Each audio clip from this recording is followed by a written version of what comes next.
Happiness is an emotional response to an outcome.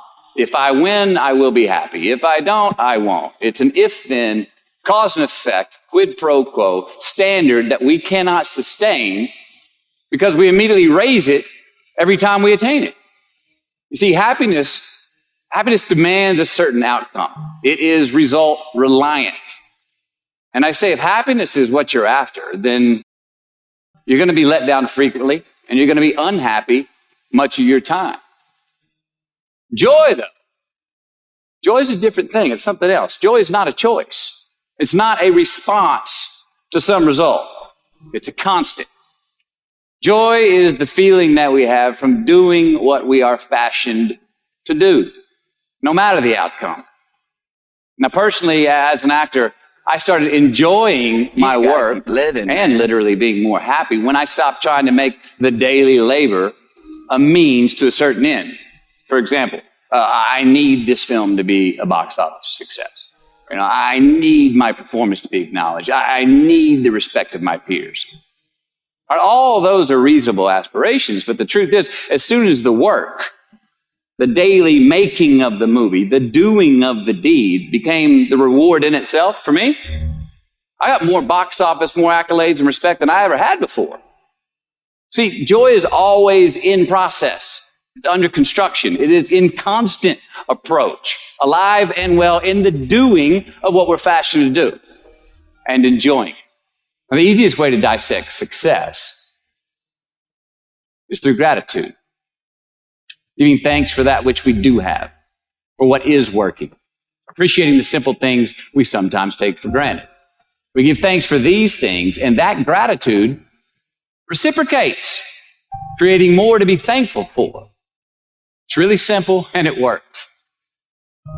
And I'm not saying be in denial of your failures. No, we can learn from them too, but only if we look at them constructively, as a means to reveal what we are good at, what we can get better at, what we do succeed at. Our life's a verb. We try our best, we don't always do our best. And since we are the architects of our own lives, let's study the habits, the practices, the routines that we have that lead to and feed our success, our joy, our honest pain, our laughter, our earned tears. Let's dissect that and give thanks for those things. And when we do that, guess what happens? We get better at them. And we have more to dissect. It's a get rich quick on the internet, richest 15 minutes of fame world that we live in, and we see it every day. But we all want to succeed, right? So the question that we got to ask ourselves is what success is to us, what success is to you. Is it more money? That's fine. I got nothing against money. Maybe it's a healthy family. Maybe it's a happy marriage. Maybe it's to help others, to be famous, to be spiritually sound, to leave the world a little bit better place than you found it. Continue to ask yourself that question. Now, your answer may change over time, and that's fine. But do yourself this favor. Whatever your answer is, don't choose anything that will jeopardize your soul. Prioritize who you are, who you want to be, and don't spend time with anything that antagonizes your character. Don't drink the Kool-Aid, man. It tastes sweet, but you will get cavities tomorrow. All right? Life is not a popularity contest. Be brave, take the hill, but first answer that question, what's my hill? Well, for me, it's a measurement of 5 things. We got fatherhood. We got being a good husband. We got my health, mind, body, and spirit. We got career, and we got friendships. These are what's important to me in my life right now. Because I want to keep all 5 in healthy shape. And I know that if I don't take care of them, if I don't keep up maintenance on them, one of them is going to get weak, man. It's going to dip too deep into the debit section. It's going to go bankrupt. It's going to get sick, die even. So first, we have to define success for ourselves. And then we have to put in the work to maintain it. Take that daily tally. Tend our garden. Keep the things that are important to us in good shape. Defining ourselves by what we are not is the first step that leads us to really knowing who we are. You know that group of friends that you hang out with that really might not bring out the best in you? You know, they gossip too much or they're kind of shady. They really aren't going to be there for you in a pinch.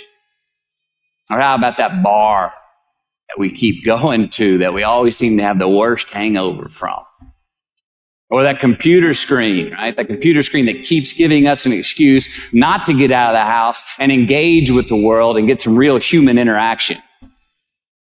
Or how about that food that we keep eating, the stuff that tastes so good going down, makes us feel like crap the next week, when we feel lethargic and we keep putting on weight?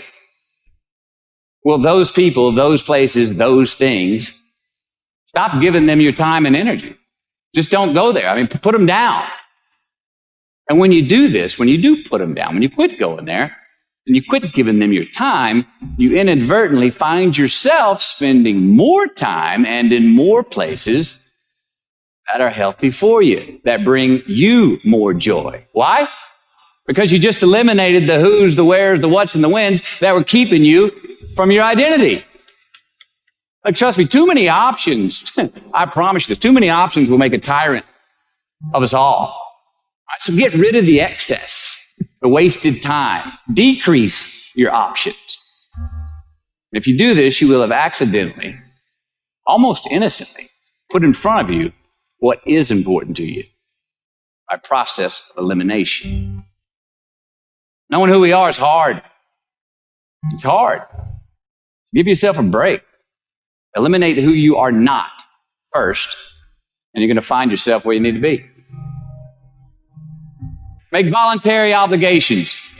I'm talking about the ones that we make with ourselves, with our God, with our own consciousness. I'm talking about the you versus you obligations. We have to have them. Now, again, these are not societal laws, expectations that we acknowledge and endow for anyone other than ourselves. These are faith-based obligations that we make on our own. These are not the lowered insurance rates for a good driving record. You will not be fined or put in jail if you do not gratify these obligations I speak of. No one else governs these but you. They are your secrets with yourself, your own private counsel, personal protocols. And while nobody throws you a party when you abide by them, no one's going to arrest you when you break them either, except yourself. An honest man's pillow is his peace of mind. And when you lay down on that pillow at night, no matter who's in your bed, we all sleep alone. These are your personal Jiminy Crickets. And there are not enough cops in the entire world to police them. It's on you. It's on you. We do our best when our destinations are beyond the measurement, when our reach continually exceeds our grasp, and when we have immortal finish lines. And when we do this, the race is never over. The journey has no port. The adventure never ends because we are always on the way. So do this, and let somebody else come up and tap you on the shoulder and say, hey, you scored. Let them run up and tap you on the shoulder and say, man, you won. Let them come tell you, you can go home now. Let them say, I love you too. Let them say, thank you.